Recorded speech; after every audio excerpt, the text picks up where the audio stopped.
So, college football playoff rankings came out Tuesday, and of course, there had to be some controversy. It's all about the money. It's all about TV, and makes sense. Makes sense. So one of the biggest things we got to understand that an undefeated record for any team does not guarantee you a top slot, top four, or higher ranking than a one-loss team. That is understandable. We've seen this happen many, many times, and even including into the AP poll that it happens that way. So that wasn't shocking. What was shocking to many, and even most of the A&M fans that I know, I'm in the state of Texas. I know a ton of A&M fans, and they were shocked when they saw their one-loss Texas A&M team in the number 4 spot ahead of the undefeated number 5 Washington team. Now, first things everybody's going to throw out is, well, look at Washington's schedule. Washington hasn't played. They literally have the worst non-conference schedule. I thought it was just in the Pac-12. No, it's literally the worst. So that sucks. That really does suck. But if you look at A&M, it's not that much better. You can't gloat about your UCLA win, the comeback win that you had, or was it even a comeback? It was really a comeback by UCLA. You can't even claim that as a big victory because we now seen how UCLA is. And even when, and I know Josh Rosen, they just talked about him, that he's now going to be out for the year. He's been injured. He was banged up. You had a healthy Josh Rosen, and we saw what that team was like. UCLA is just not that good this year. And you look at their other teams they played, UTSA, New Mexico State, some other weak school.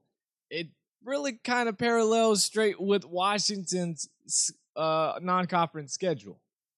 Your one loss is to Alabama, the number 1 team, unanimous number 1 team in the country right now. Cool. But it was also a blowout. It wasn't a close game. And it's not like we talk about there's no moral victories in college football. That shouldn't have been a moral victory. You got beat. And if the playoffs were to end today, I know it's always fun to talk about, if the season were to end today, A&M would be playing Alabama. Is this really a rematch we would like to see? Because it's probably going to end in the same result, not only an Alabama win, but most likely another Alabama blowout. Is that really what we want to put in the Peach Bowl? I don't think so. An Alabama-Washington game, that's something. That's intriguing. It's something we would like to see. Now, of course, the season doesn't end today. We have several more weeks into the college football season, and when you get to the end of the season, a lot more things happen. Alabama still has to play LSU this week. There's no guarantee that Alabama will beat LSU, and it's going to be a fun matchup. It always is. Now, it could be another Alabama blowout, but we'll see. Same thing with Clemson. Clemson is barely getting by each week, beating teams. Michigan is just dominating everybody, and we'll see with A&M and Washington. Now, the funny thing is that while this is why I'm not a Husky fan, but I did get accepted to go, and I did live there. But for Husky fans, you shouldn't really, you should just relax. Don't freak out because you didn't get in right now. 1, the season doesn't end today, and 2, if it does, and you keep winning, that's all you have to do is just keep winning, and you're in.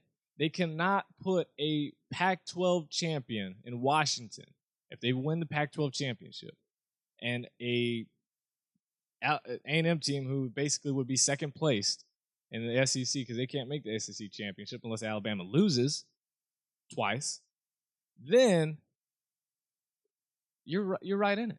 That's why I think it was just to create controversy, create talk, maybe spark some ratings in some of the games, because this won't stand. This poll, the 3-4 slot, will not stand at the end of the season if Washington and even A&M keep winning. A&M could win by 50 the rest of the season, and they will not get in over Pac-12 champion. Because if you do that, if the committee did that, whoo, man, are we going to have problems. And I'm not talking about me. I'm talking about the entire college football landscape is going to just freak out if you don't include a Power 5 conference winner who is undefeated and been dominating, not in the top 4, and you put a one-loss conference championship member in. It won't happen. It can't happen. So that's why they really shouldn't freak out. That was the main thing. Again, if the season were to end today, it would be Alabama A&M in the Chick-fil-A Peach Bowl, Clemson and Michigan, which would be a fun game to watch. Which I really want an Alabama-Michigan game. That's what I want. I just don't see a team jumping Michigan unless UW seriously goes out and wins by 50 plus or more in every single game the rest of the season and just dominates. And Michigan has a couple slip-ups or barely beats Ohio State in an ugly game or something. I really don't see Michigan dropping from 3. They most likely could go to 2. So, in that case, they would just play, opposite 2 or 3. So that might not happen, but I would love to see that. Let's see what else we have. We have, if the Rose Bowl game were to happen, we would have Washington and Ohio State. That would be fun to watch.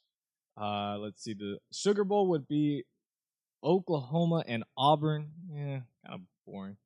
And then the Orange Bowl would be Louisville and Wisconsin. That'd be an actual really fun game to watch. But relax, Washington fans. Relax, Husky fans. A&M, I don't know what to tell you. I mean, you're basically just a big old tease. That's all you are.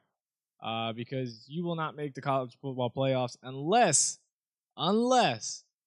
Washington loses at some point in the season. If Washington loses one game, which it's a terrible thing, they could win the Pac-12 and lose a game, and they're out. That's just how it is. It's terrible, but that's just how it goes. Especially if it's an SEC team like A&M, they will most likely throw them in there over a Pac-12 team in Washington, a one-loss team.